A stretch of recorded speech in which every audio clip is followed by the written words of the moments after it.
This is my Factory 5 Roadster. It is a replica of a 1965 Shelby Cobra. And this is the 331 stroker motor that powers it.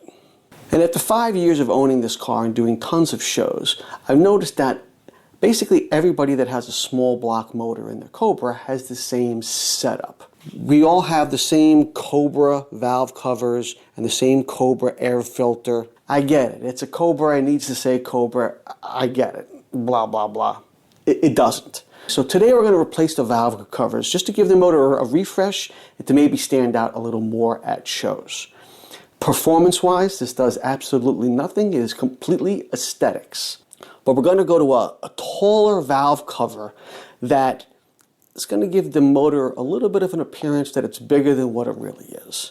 I'll show you them side by side once I get the old ones off, but that's what we're going to do today. So stick around.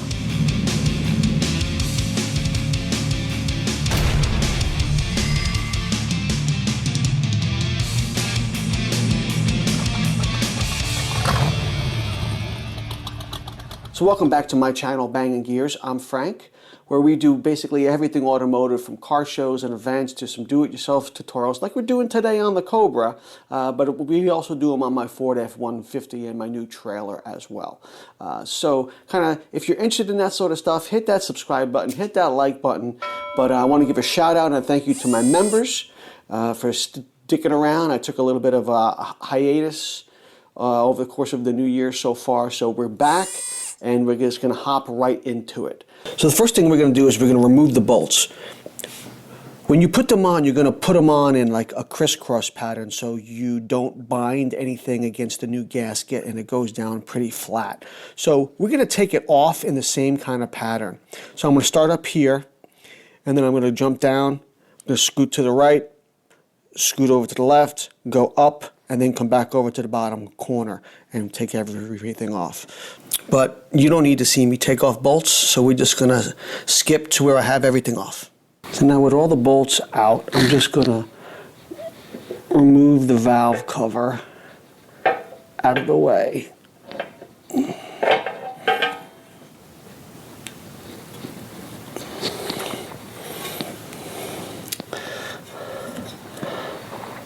Valve cover looks pretty clean on the inside. So now that the valve cover's off and you can get a good look at the valve chamber, there's going to be a little pool of oil here. One tip I want to give you is you don't want the car to have run for a good amount of time before you do this job. Or else, one, the oil is going to be still hot, and two, there still might be a lot of oil left up at the top of the block. So you want it to drain down. So when you take the valve covers off, you don't get a major oil drippage or spill. This car hasn't run in a couple of days, so there's a little bit of oil right there, but it's not enough to really drip all over the place. So we're going to remove the gasket, and I'm going to replace the gasket as well. If I was putting the same valve cover on, you could probably reuse this type of gasket. If it was a cork gasket, I say, no, you have to replace it. But with these new types of gaskets, you could probably take the valve covers on and off and not worry about changing them every single time. And we'll take this off and we'll replace them easy peasy. And try not to get oil all over the place. All right, let's move on.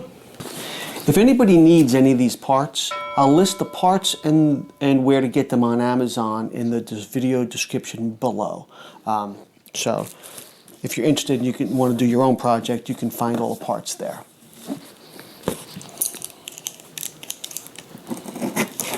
So before I put the valve covers back on, I just want to go over, make sure the valve itself is clear of any debris. If there's any gunk stuck to the seam, we'll scrape it off with a razor blade, make sure we don't get any debris inside the valves themselves. And then we're ready to put our new gasket on. I don't know if you can see it, but there's lettering on the gasket on one side here and not on the other side. So that's how you can tell the driver's side from the passenger. Okay, so we'll put that back. And then I will show you the new valve covers. And here are the new valve covers.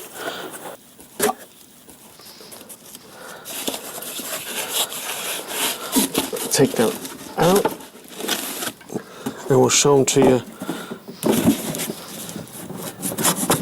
for the first time.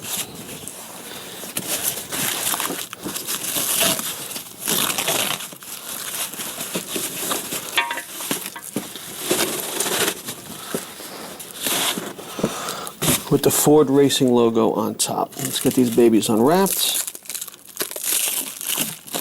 And I'll show you what I mean by them being taller than the old Cobra ones.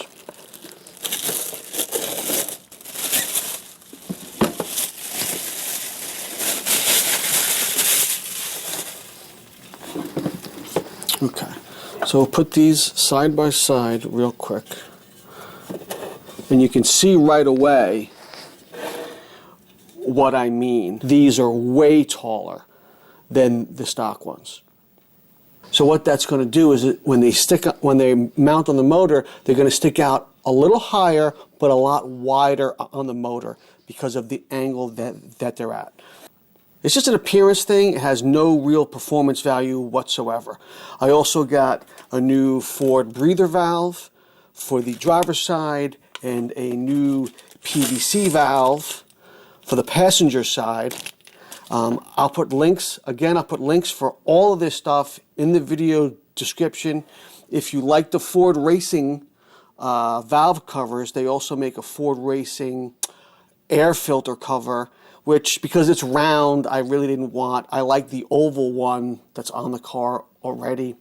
If I can find a new one that doesn't say Cobra, maybe I'll swap that out at some point, but right now, I'm going to leave that one there. Before we put them on the car, I want to show you one last thing.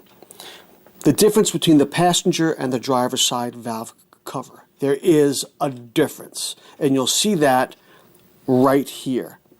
The wider rubber gasket gets the breather. The thicker rubber gasket gets the PVC valve. So make sure you know this is the passenger side, this is the driver's side. And because you can see it in the stock one, let me get rid of the passenger one real quick. We'll put the old one back up.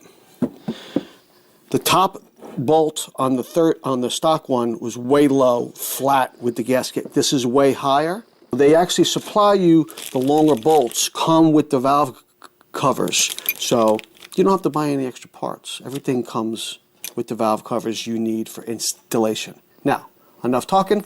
Let's go put them on the car. And we'll put this monster valve cover on.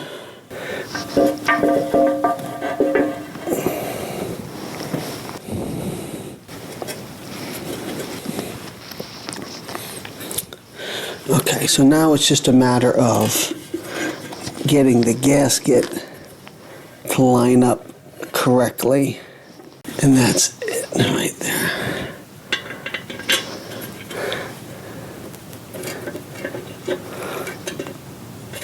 I don't know if you can see on the air filter.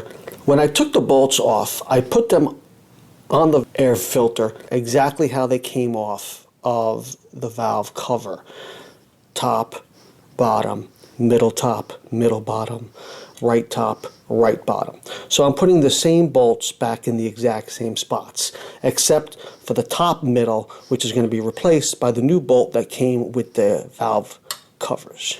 So let me put the bolts back in, and then I'll show you how I tighten them down. Okay, so now that the new valve cover is on and all the bolts are just snug, hand tight, we're going to go around in a pattern, like I said before, so you don't bind it up on the gasket. We're just going to press it down flat. So we're going to start with the 3/8 bolt that came with the kit. We're going to go down, we're going to go across, we're going to come back over, go up, and then go back over. So we'll do that now. You don't want these super tight. Like I said, just tighten them a little bit at a time. And then we're going to come over here.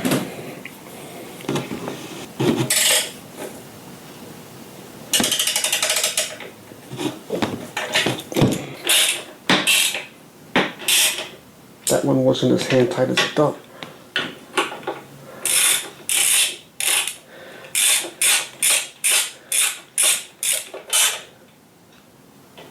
here.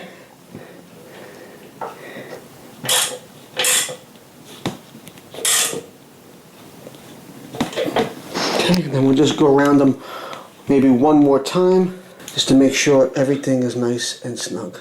So now that the valve cover is in and everything is nice and tight, the only thing left to put on is the forward breather valve, which just gonna go right in here, just like that. And that's how it looks. So the only difference between the driver's side and the passenger side, like I said earlier, is that the driver's side gets the breather valve and the passenger side gets the PVC valve. I'll show you what it looks like when we get over to the other side. On the passenger side, this is the PVC valve. You see the hose going back to the intake. So this just pops off. So I'm just going to replace this with a PVC valve, which just plugs into the new valve cover. But you don't need to see me take this valve cover off again, and with the new gaskets, the same process as it was on the driver's side. So we're going to skip that and go right into the installation of the PVC valve. It's movie magic right now. Okay, so now that we have the passenger side valve cover installed, we're going to take the PVC valve, and it just gets pressed right into here. Okay, and then you just rehook up the hose. But now that it's attached, you're done. And that's pretty much it with this install. It's really easy, maybe an hour tops. So again, thanks for watching. I appreciate it. If you're interested, hit that like button and that subscribe button. Or if you want to, you could join our Facebook group called the Bangin Gears Garage, where you get to post up anything you want as long as it's automotive based. Pictures of your ride, I don't care if it's a car, truck, motorcycle, whatever. If it's got wheels and a motor, share it up there. Anything automotive, anything goes. So that's it for this episode. Hope to catch you next time on Bangin Gears.